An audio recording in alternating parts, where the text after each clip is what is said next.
Good afternoon, everyone, and welcome to this online town hall hosted by the Canada School of Public Service. Before we go on with our program today, I want to recognize that we are physically seated in the unceded territory of the Anishinaabe Nation, and it is my pleasure to welcome everyone to this town hall about accessibility, disability inclusion, and the easing of restrictions related to COVID-19.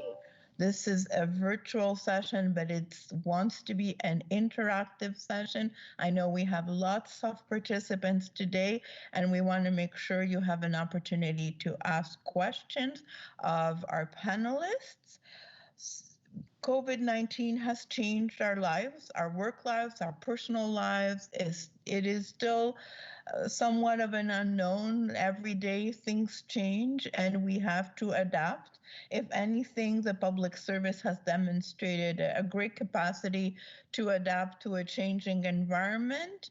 And people with disabilities, employees with disabilities, have had an opportunity to experience this public health crisis and have had to face increasing accessibility barriers. So today we are going to have the opportunity to hear about lessons learned and best practices to address the situation. And before turning the session over to our panelists, I have the immense pleasure and privilege to welcome our Deputy Minister, Yasmin Laroche. She is the Deputy Minister of Public Service Accessibility, and she is going to provide her remarks and welcome you to this session. Yasmin?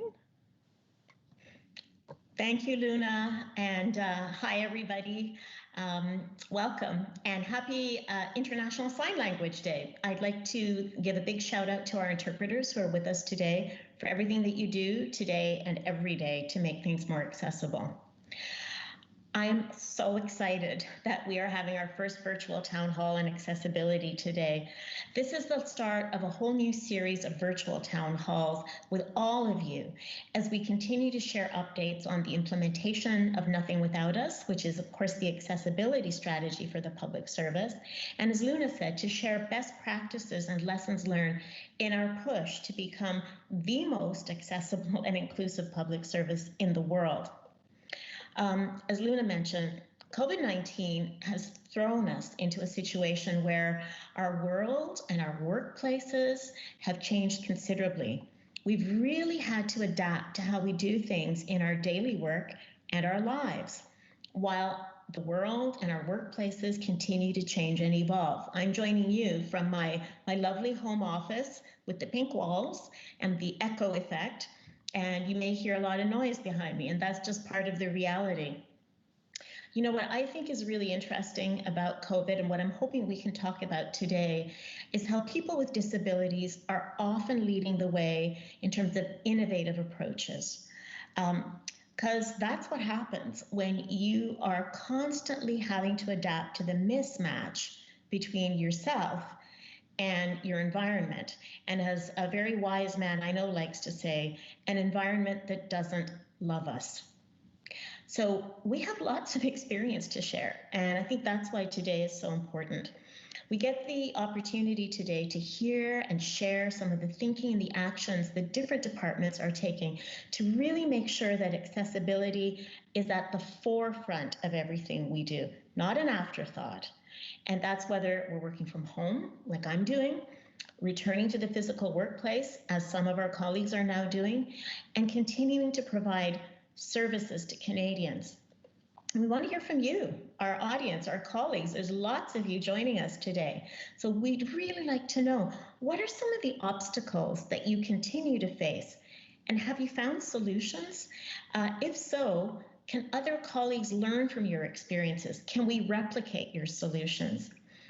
As restrictions change, and we're seeing restrictions change almost on a daily basis now, the federal public service needs to ensure that it considers accessibility for employees and for our fellow citizens with a whole range of disabilities. So I can't wait to hear from the panelists, and I can't wait to hear from you. So please, let's get started. Over to you.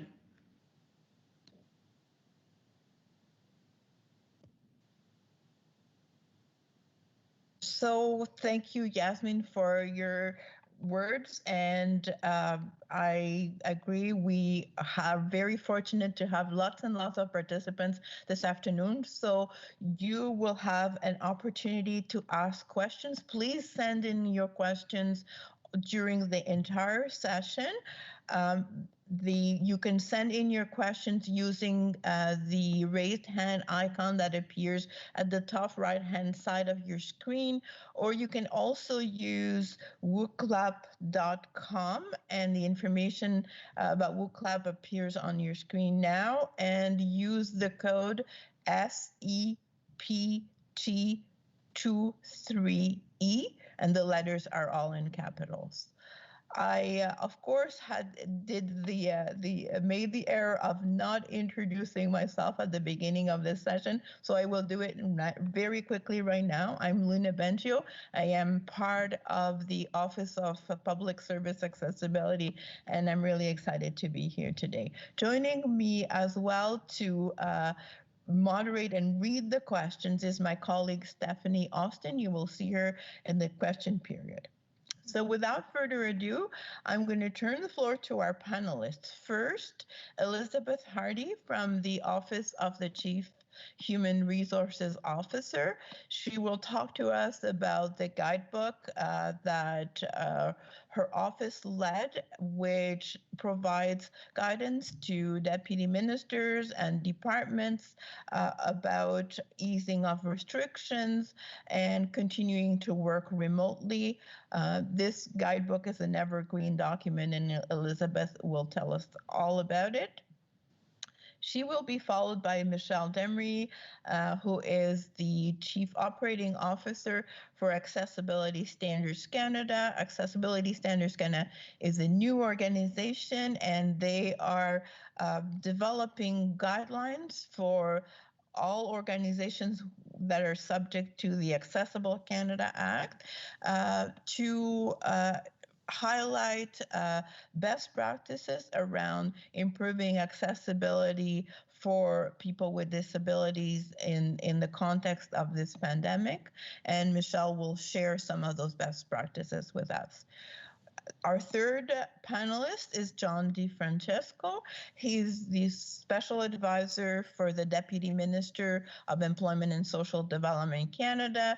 He's leading the development of ESDC's roadmap on accessibility, and he's also going to share what they have learned and what some of the practices that they are promoting to ensure that ESDC employees and clients are able to fully participate. Again, reminder to send in your questions, and Stephanie will be ready to take them on as soon as our panelists have concluded their presentations. So I'll turn it over to Elizabeth. Welcome, Elizabeth, and over to you. Great. Thank you, Luna. Thanks so much. Pleased to be here. So I am the Senior Director of Research and Experimentation at OCRO. Unrelated to that and my day job, we did lead the work on creating a guidance to deputy heads on the easing of restrictions. So as was mentioned in the opening remarks, the COVID crisis has required an abrupt, widespread shift to remote working arrangements for public servants in all jurisdictions. And as a general rule, only critical frontline workers who could not work remotely reported for duty in person. But the vast majority of public servants were working from home, and that continues. So as jurisdictions prepared for the easing of restrictions at work sites, we worked with a number of partners to create guidance so that departments could create their own departmental plans. Now, the guidance was created that way deliberately to ensure that we were providing flexibility necessary for departments to create plans that were suitable for their needs, the regions that they work, that they had offices in, and basically the business that they are in. So, for instance, a return to work plan for corrections would look significantly different than a work plan for finance, for instance. Consultations on this guidance was given. We spoke to deputies, bargaining agents, APEX, which is the Association of Professional Executives in the Public Service, heads of HR, and horizontal communities such as regional federal councils and the National Managers Committee, to name a few. In addition, we maintained a focus on wellness, accessibility, inclusion, and diversity. We are currently planning right now for the gradual and sustainable easing of restrictions, but as all of you who live in Ottawa know, things are changing daily, and we are now, in Ottawa at least, in a second wave. So now we are looking at what guidance and restrictions need to be in place for that situation. And again, due to the fluidity and complexity of the situation, it's an agile process. As Luna mentioned, the guidebook is iterative and remains evergreen, and we are making changes to it as the situation does unfold. But the principles that we established at the outset of the creation of this guidebook remain. The health and safety and wellness of public servants and Canadians are paramount. Public health instructions to contain the spread of COVID will be adhered to, and programs and services that the Government of Canada and Canadians rely on will be maintained. So the guidebook itself is posted publicly on canada.ca. It summarizes roles and responsibilities of key parties. It offers a planning toolkit. And it is important to note that the guidebook, as I mentioned, is intended for those responsible for creating those departmental plans. The guidebook also includes references to the policy on people management and the directive on the duty to accommodate to help in navigating these important considerations. And we have done so quite intentionally to reinforce to departments that the principles and accommodation requirements must still be respected. The process remains the same even during the unique situation that we do find ourselves in. That said, accommodation needs may be very different for some in adapting to remote work. So our guidance outlines the importance of working closely and respectfully to identify needs on a case-by-case basis. And accessibility is a key component, consideration, and expectation of our principle-based approach. That is why it is listed in the overarching considerations and expectations that frame the guidebook and is systematically reiterated throughout the document. Like other considerations, deputy heads are expected to proactively include and manage these issues in their plans and ensure that employees are supported. And again, there are clear roles and responsibilities for everybody related to all aspects of return to work, but specifically related to accessibility, from those of central agencies, deputies, to managers and employees. And there is an entire section dedicated to diversity, inclusion, and accessibility in the guide to provide more targeted guidance as well. Some situations may be addressed very easily and with simple accommodations, while others may require more planning, effort, and accessing specialized services and support. It is important to treat each case with the same empathy, consideration, and care. Employees' needs will vary, and employees are a great source of information. So managers can also seek the support of departmental experts to help them address and obtain access to support and services, such as the AACT Accessibility Hub. So the guidance we have issued is iterative, as I mentioned, and this means that as we go, there will be an opportunity to learn and improve on these matters. Earlier today, I had a meeting just on this subject where we are going through the guidebook one more time to make sure that critical updates are not required and that we are still keeping pace with the evolving situation. Thank you. Thank you, Elizabeth. And we'll turn it now over to Michelle Demery from the Accessibility Standards Canada. Welcome, and over to you. Thank you, Luna. So my name's Michelle Demery, and I'm here to talk to you about the guidelines that Accessibility Standards Canada has just developed on best practices to ensure accessibility when working from home and returning to the workplace following or during a national emergency or a public health crisis. I anticipate that these guidelines will be available on our website by mid-October, and they're the first in a set of 4 sets of guidelines. The others will follow early in the new year and will focus on accessible communications, accessible service delivery, and then other accessibility barriers resulting from a national emergency or a public health crisis. So our guidelines are a compilation of best practices, and then we sought input from a targeted group of stakeholders that included disability organizations, government departments, industry, and others. When we were developing the guidelines, one of the key things we wanted to keep in mind was the importance of providing context for employers and managers who may not be as familiar with accessibility, so that they could understand why it's important, like always, but even more so during an emergency situation. So, for example, for employees with disabilities who are working from home during an emergency, it's imperative that they have access to the same accommodations as they would when they're working in the office.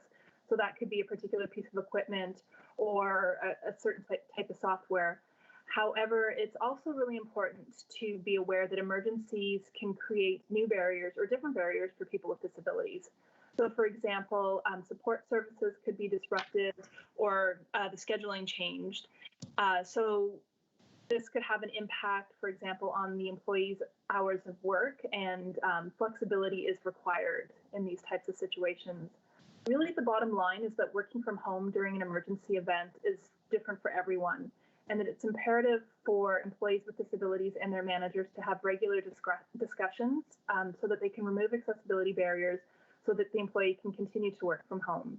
And these discussions need to take place on an ongoing basis because needs can change over the course of an emergency and as the situation evolves.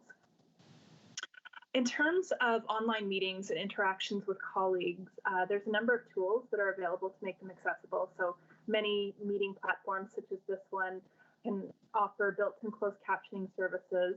ASL and LSQ interpreters can join via webcam. But it's also really important to ensure that the platforms are tested in advance of the meeting to ensure that they are accessible. As the host of an online meeting, there's some key things that you can do. You should always introduce yourself and encourage others to say their names each time they speak. Mute all of the participants who aren't talking. Check in regularly with your ASL and LSQ participants to ensure that you're speaking at a good pace. And also ensure that any documentation that you're using in your meeting is accessible. And when you're speaking to the document, state the document's name and the page number or slide that you're working from.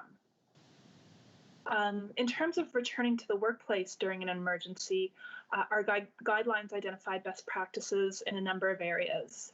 Some of the key things that you should be thinking about as you plan to bring your employees back to the workplace are, first of all, speak to your employees with disabilities early in the planning process to ensure that accessibility barriers are identified and that they're removed at the outset. Communicate the steps that you've taken to support the safety of your employees before they return to the workplace, but be sure that all communications are accessible. So plain language, ASL or LSQ, depending on the employee's preferred language, and other accessible formats, such as documents that have been made accessible for screen readers or large font. You should also be aware that some people can be at greater risk. So, for example, people with vision loss or who use mobility devices could face an increased risk as they may be touching more surfaces to get around. So managers should be considering staggered start times to facilitate physical distancing and cleaning. In terms of things like hand washing, it's important that all employees have access to soap and water and hand sanitizer, but you can't assume that everybody is able to wash their hands. So again, managers need to speak to employees to identify appropriate accommodations. It's also important to ensure the proper cleaning of the workplace, particularly those high-touch surfaces such as doorknobs or photocopiers or like a kettle in the kitchen. So in addition to cleaning, consideration should be given to removing those shared objects if it's possible. But if that's not possible, the recommendation is a thorough cleaning at least twice a day.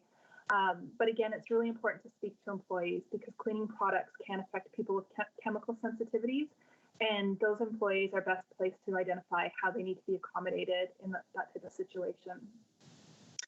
It's also really important to keep in mind everyone's accommodation needs when implementing physical distancing practices in the workplace. So for example, someone who uses a service animal may require more space when navigating in a narrow corridor. And also physical distancing can be more difficult for employees with vision loss, and as a result, they might require more descriptive instructions around physical distancing. Face masks are another area where barriers can be created, particularly for people who are deaf or hard of hearing, as well as people with cognitive disabilities, as the face masks can muffle sound and hide lip movement and facial expressions. So we should be looking at using masks with clear panels to help reduce some of these barriers. Lastly, I think it's really important for managers to remember that emergency events can have a significant impact on the mental health of their employees.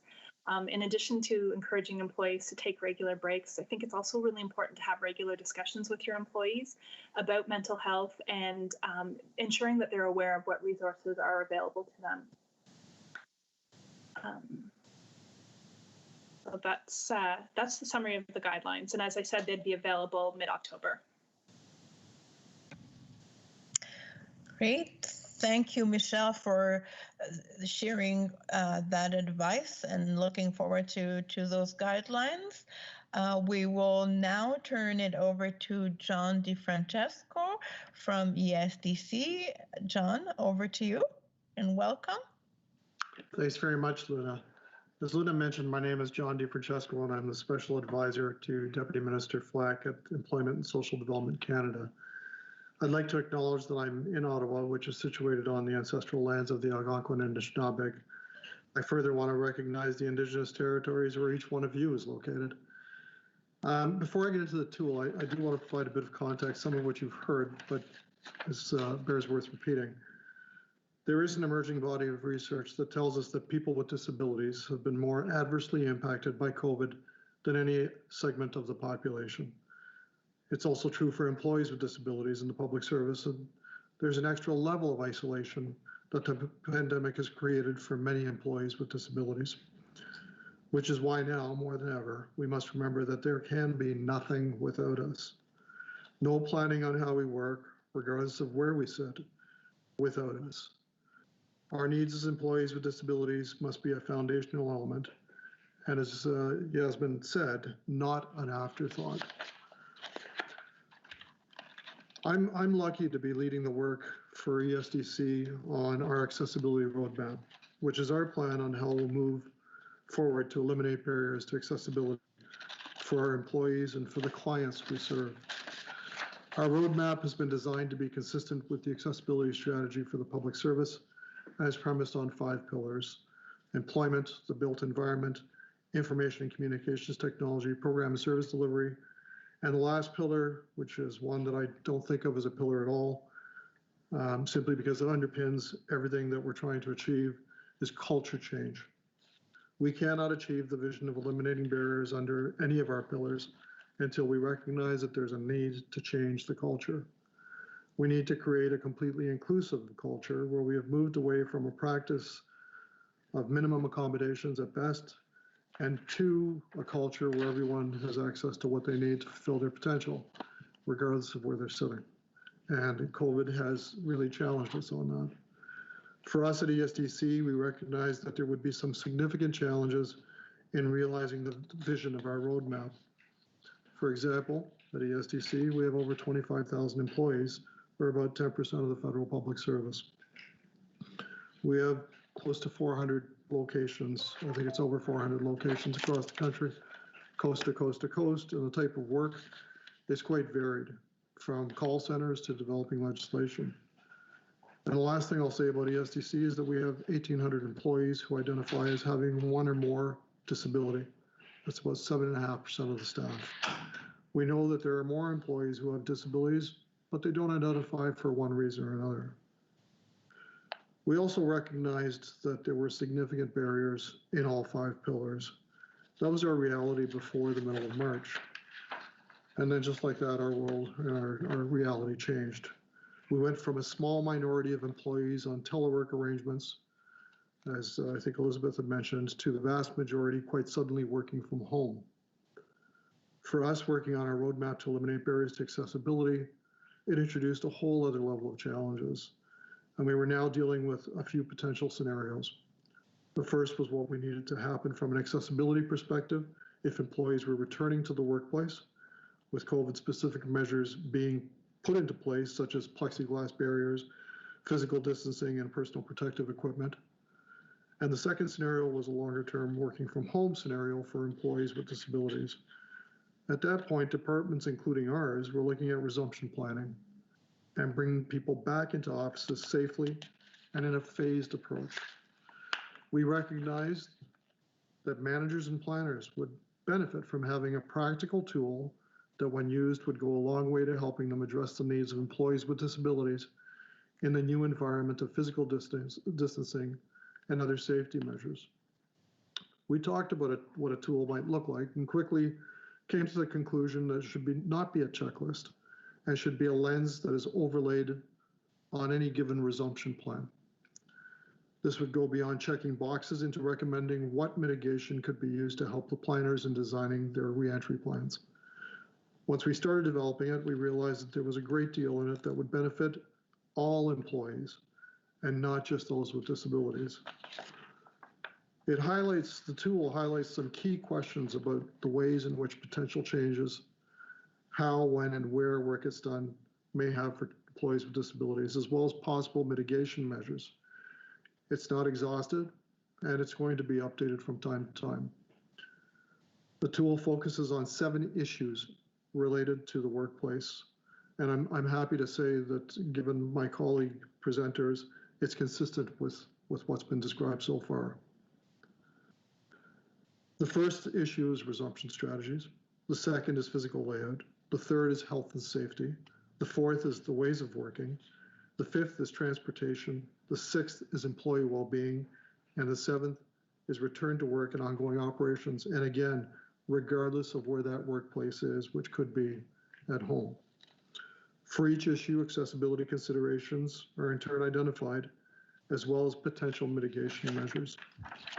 For example, with respect to workstations, the tool identifies the following.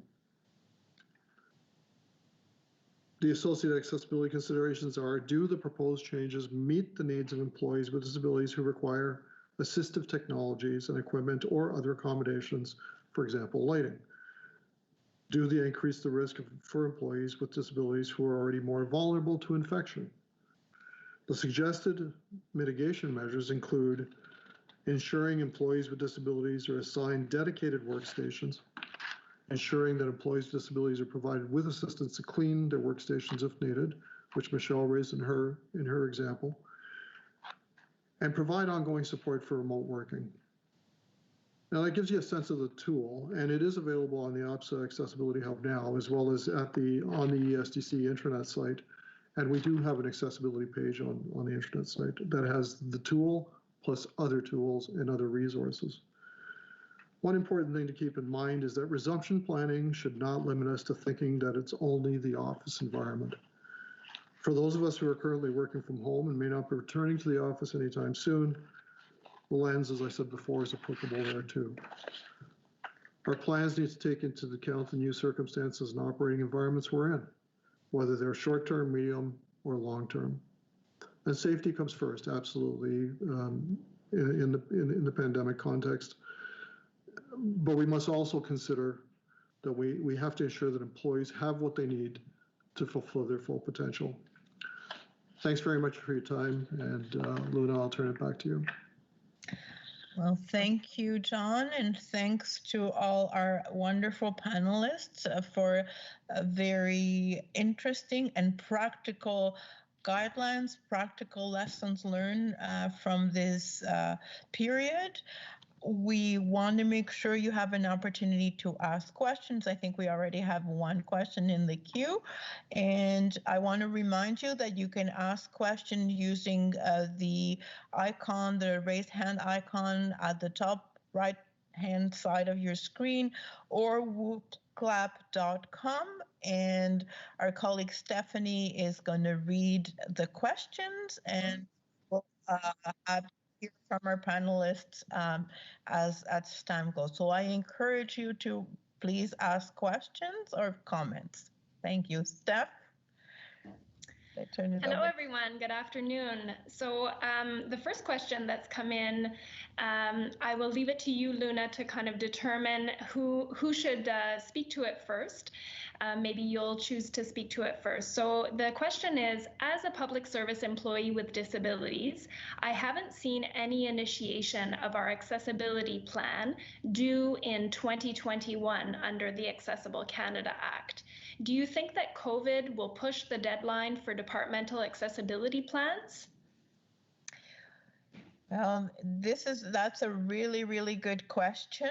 I think that many departments are actively working on their accessibility plans. John alluded to the ESDC roadmap when he started his presentation. So many departments are very active on their accessibility plans. It is true that COVID has an impact, and we've heard our colleagues from the ESDC in the Accessibility Secretariat mention that there may be some delays in the introduction of the regulations that refer to the accessibility plans. This should not be a reason to slow down our strategy. Nothing Without Us, the Federal Public Service Accessibility Strategy, identifies actions. Now more than ever, I think it's important to make sure accessibility and disability inclusion are part of every activity, are part of the plans, whether it is to return to work, whether it is to work from home and to continue delivering on our mandates. We need to make sure that accessibility remains present and is not an afterthought. So with that, I'll offer our panelists if they want to intervene. Maybe, John, I'll turn it to you, since you are a part of ESDC, who has the responsibility for the Accessible Canada Act. Thanks, Luna, and thank you for the question. A couple things come to mind. One is there's no question that from mid-March until about June, we slowed down on our roadmap and the work that we were doing, simply because we had to rethink how we were going to do that work. And it actually provided us an opportunity to think about how to reach more employees during the consultation phase, which we're in the middle of now. And in fact, we're doing 2 of them today. Our consultations are ongoing with employees with disabilities. Well, that's one segment. Another segment is with managers and the leadership, supervisors, particularly focused on culture change. And the third is with the executive tables. So we're going full force on this. And frankly, whether there's deadlines or not, we're doing it because it's the right thing to do. And we want to make sure that we're doing it as thoughtfully as possible. But people have been waiting a long time to see results, so we aren't going to disappoint them. Thanks. Thank you, John. Michelle or Liz, would you want to add something?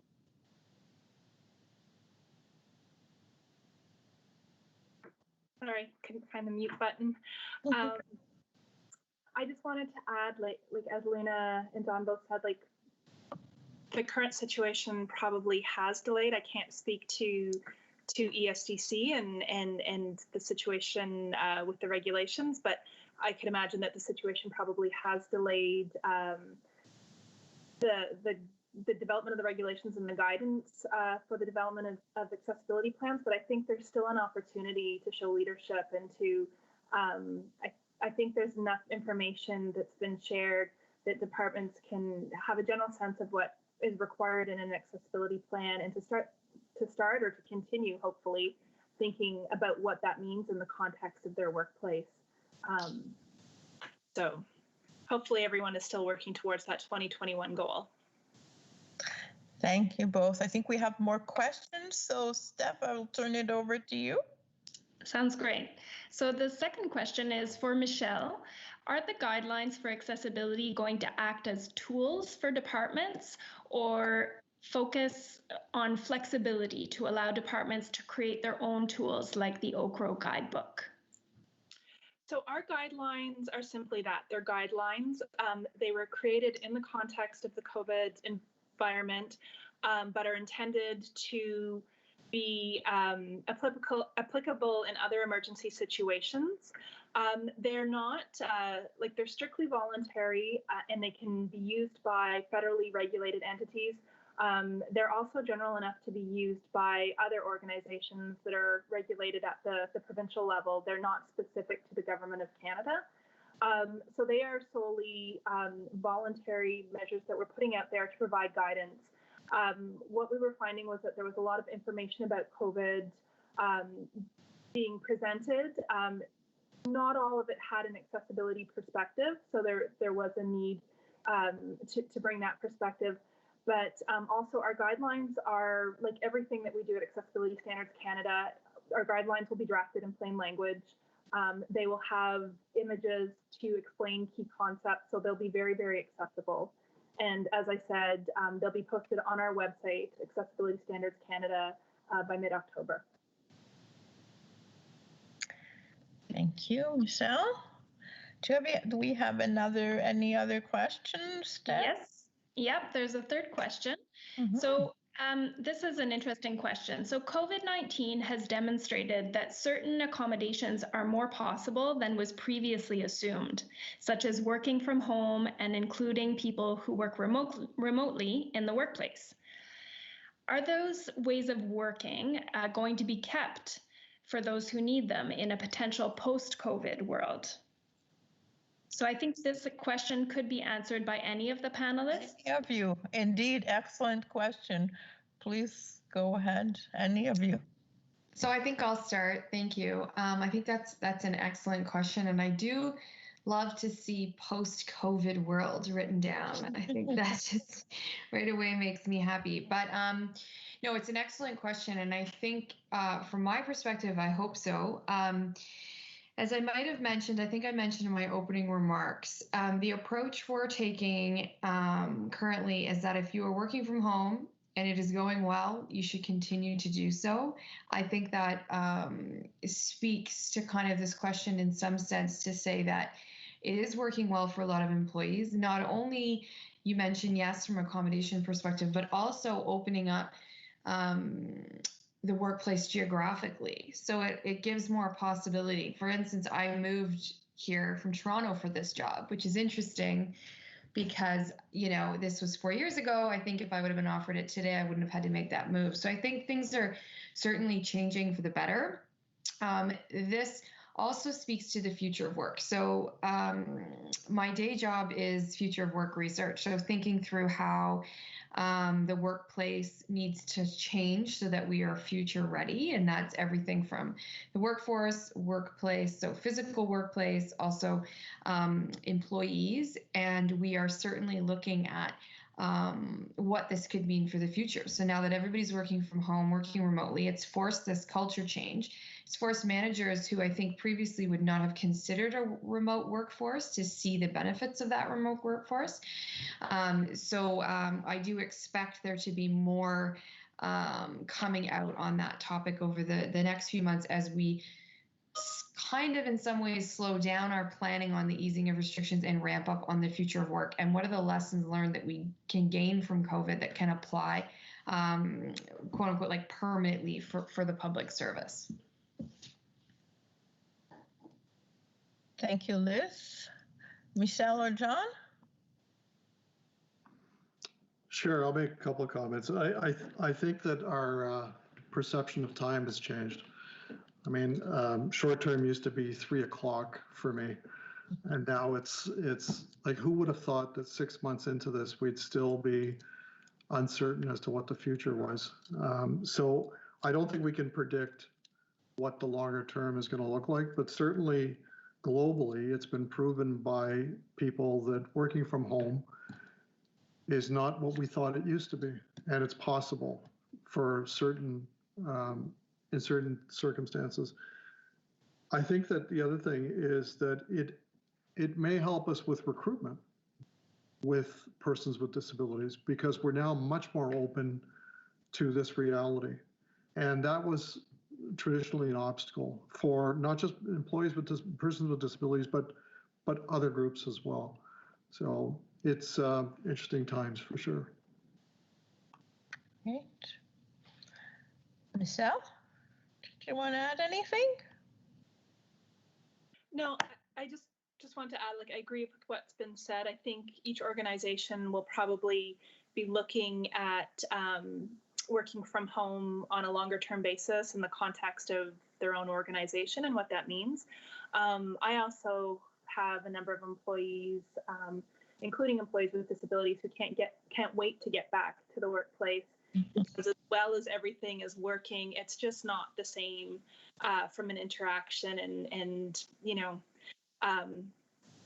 just being able to socialize with your colleagues and stuff, and maybe get a break from the kids.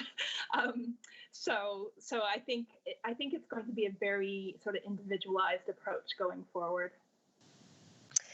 Yes, and I think you've said it. I think the important thing there is that there is flexibility, and that people have opportunities to work with their managers to make enlightened choices, and to find the best way for them to work and succeed. Steph, I think we have another question. Yes, we do. So for all of the panelists, what do you anticipate will be the biggest barriers employees with disabilities may face in returning to the physical workspace? And what are some innovative solutions to address those obstacles? What a great question. Let's start with Liz. Would you like to go first? I think Michelle was ready to go, so I'll turn to you, Michelle. Yeah, okay. So I think it's a great question. In terms of the greatest barrier, I'm not sure. I think it's very individual. But I think as managers, it's important to understand it's not just the barriers that exist in the workplace, whether that be the office or at home, but everything getting to the office. So for example, while employees might feel comfortable with the security measures and the added steps that have been put in place in the workplace, you still have to get from home to the office. So there could be an accessibility barrier in terms of transportation, or even just not feeling comfortable with the level of security measures that have been put in place on the public transit system. So I think in terms of barriers, it's again, as I said, it's really important that we have those discussions between employees and managers, and take that broader perspective in terms of what does an employee's day look like, and how can we support them in being able to be in the best position to do their work, and to feel comfortable and safe in the workplace, whether it's at home or at work. Yes, and I would just kind of echo those comments and say that some situations, as we mentioned, may be addressed very easily and with simple kind of solutions, while others may require more effort and more planning. And I think as senior leaders and as management, we need to make sure that we're treating each case carefully and with the same level of empathy, consideration, and care. I think that's very important. And of course, as I also mentioned, there are resources available to everyone to help kind of guide employees on this journey. Thank you. John? So I don't have much to add, other than if we're talking about going back to a workplace where COVID is not a factor anymore, then we're going back to all the same significant challenges that we had beforehand. I don't think that's what we're talking about. And so when we have things like protective equipment that may cause difficulties for some employees who are, for instance, have a hearing disability, and you've got masks that don't allow you to read lips, that's going to be a problem. Where you've got more space allowances, and in some jurisdictions, you've got doors that are being cut off to ensure that you've got physical distancing on the entry and the egress, and the doors they're cutting off are the ones with the door openers on them, that's a problem. So I think what it comes down to is whatever we do, we need to put accessibility first at the front of our thinking as opposed to the back end, because there will no doubt be barriers in addition to the ones that we already have. We thank you for this response. I think Luna, sorry, can I jump in? It's Yasmin, sorry. I just felt like I really had to add something. And it comes from a recent chat with a colleague deputy minister, and who said, you know, why don't we approach the return to the physical workspace this way? Why don't we start with our employees with disabilities in planning the return to the physical workspace and ask them what's going to work for them before we start to institutionalize the whole process?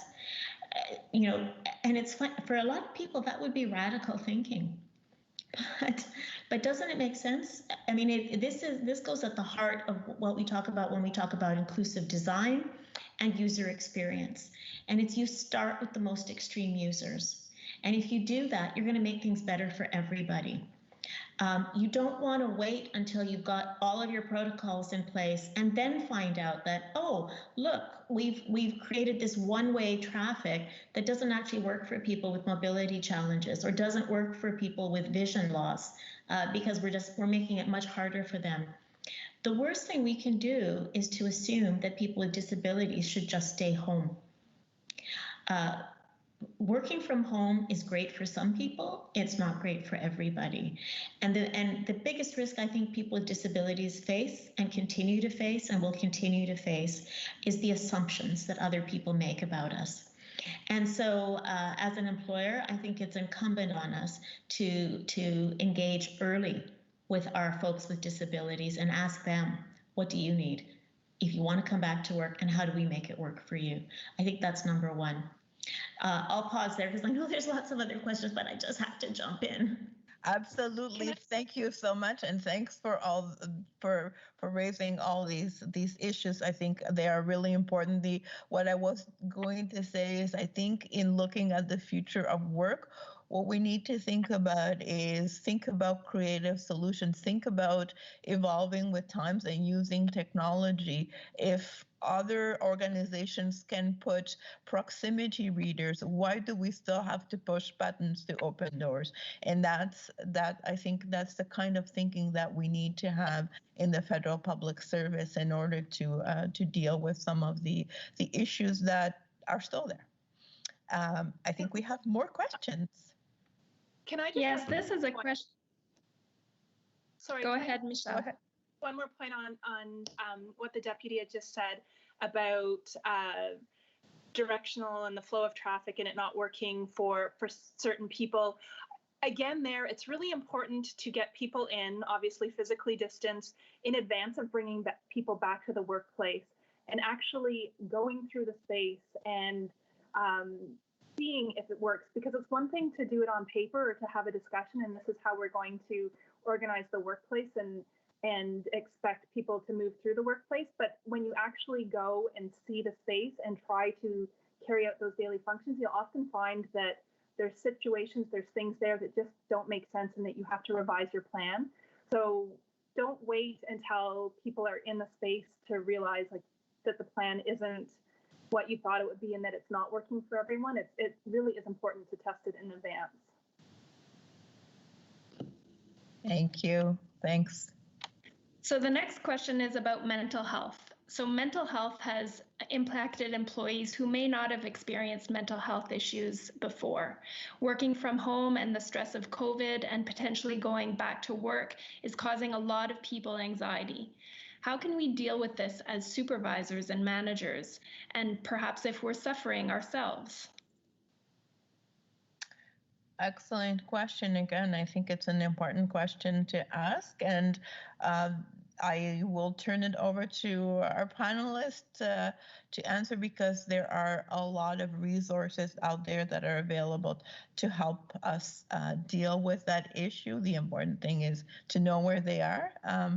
So who would like to go ahead first?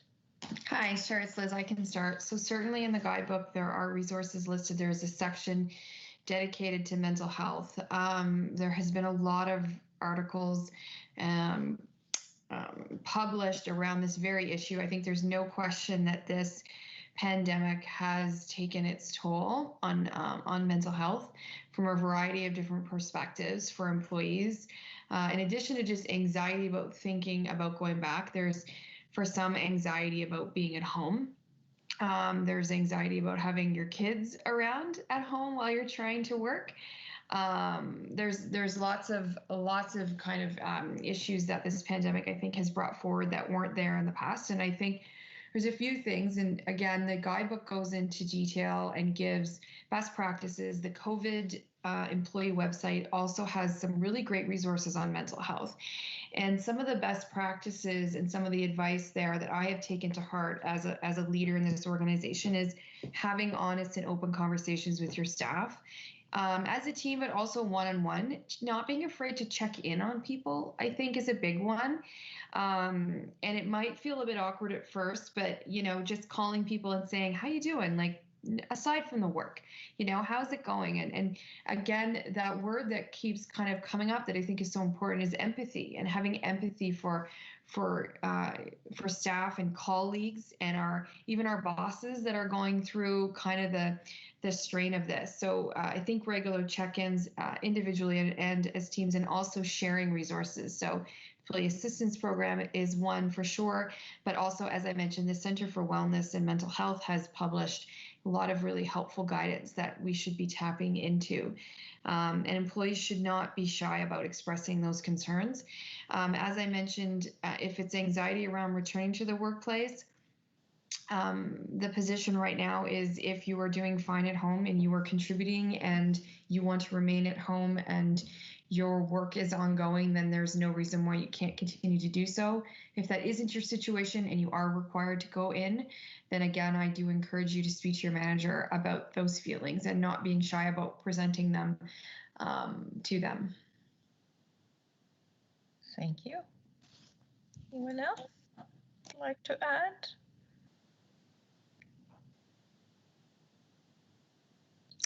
Yasmin, would you like to add something? I think it starts, thanks Luna. I think this really gets at the heart of an individual response and the importance of communication and the importance of just, having a really good open line of communication between employees and managers to talk about what's working for you and what's not working for you. I think we all have to cut ourselves a little bit of slack. We are living in a very unusual time, and everybody's feeling some kind of stress.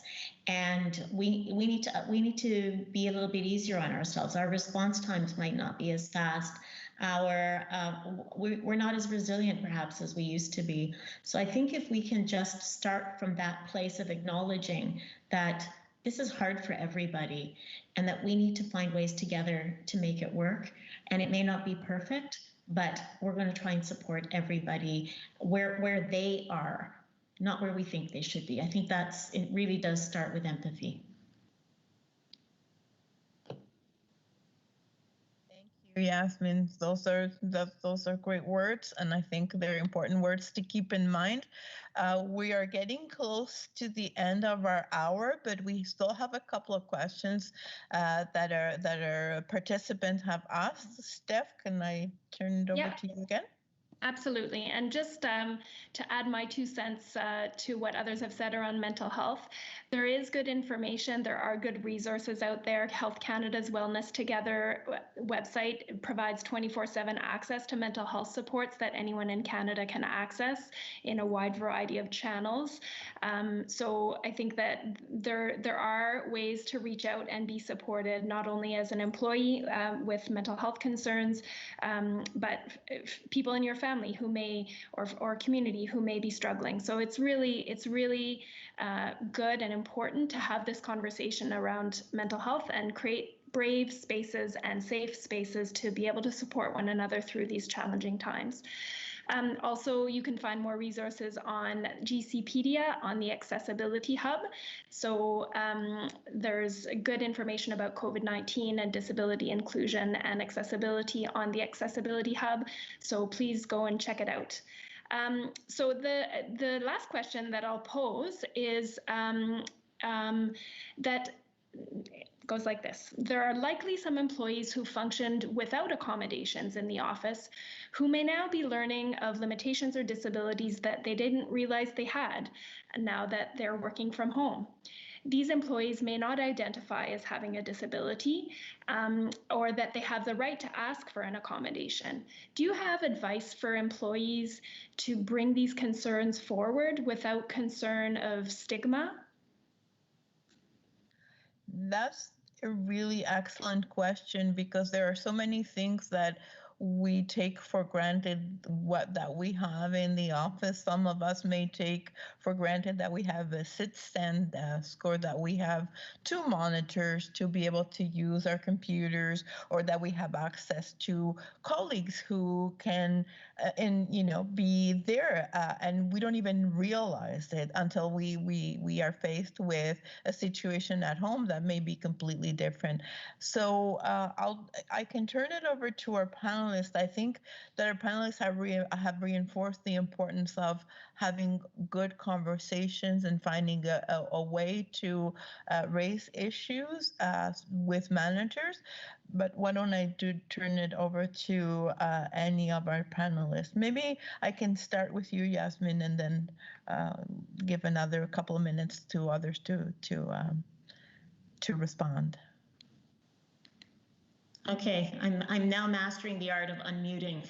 It only took me, what, 6 months? But here we go. I think I'm hoping, again, it gets back to my answer on the mental health question. It is my hope that because COVID has kind of upended so much for so many of us, that it has made us more open and more empathetic. One thing that I've observed is that managers are having conversations with their employees that they've never had before, right? Just basic conversations about, so what do you need to be productive from home? And it's got nothing to do with whether you've got a disability. It's just about, how do I support you? Those are those basic conversations that we should always be having, but unfortunately, we don't always have them. We don't always make the time to have them. And so I think the first thing I would say is, if you're a manager, are you having that conversation with your employees? Are you actually asking, how do I support you? What do you need? What's going to make you as productive as you can be, and you can feel that you're really making a contribution? And if you're an employee, you have every right to ask for that. We have put you in a situation that is not normal. We are making you work from home. So you should be having that conversation with your managers about, this is what I need. All departments are working on how can they equip their employees. Every department might be doing it a little bit differently, but it's not about what's wrong with you. It's about, what do you need so that you can make a really good contribution at work. And I think that's got to be the basis of the discussion. But I'm sure our colleagues who are living through this have a lot more to say on this than I would, so I will stop there. Thank you. So we'll let, how about we turn it over to any of you who would like to leave us with some answers to this question, your perspectives on this question, since this will be our last question. I can start. I think from the manager's perspective, I think Yasmin's absolutely right. We're now having conversations that we weren't having 6 months ago.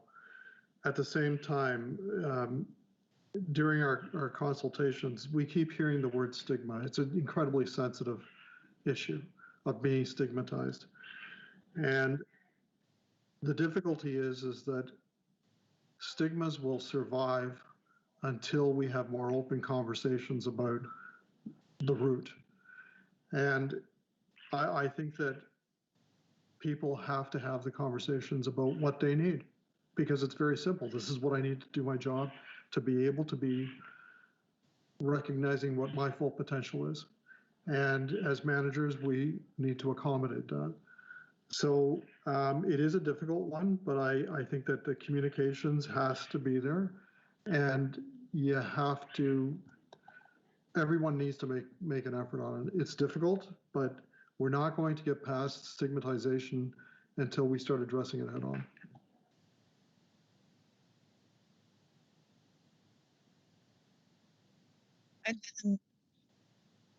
I didn't master the art of unmuting yet, 6 months into this. So thank you very much, John. I will need to bring this session to a close by thanking, first of all, our panelists for their thoughtful contributions and their thoughtful answers. I want to thank our Deputy Minister, Yasmin Laroche, for her wonderful remarks and for staying on to contribute to the question period. I want to thank Stephanie for reading out the questions, our sign language interpreters, the Canada School for hosting this event with so much good preparation and a real team effort. But also thank you all, you participants, because you've taken time out of your schedule to be here and to ask good questions and to continue the conversation. So I encourage you to take advantage of the resources that have been mentioned here today and have a safe and wonderful end of the day. Thank you all very, very much.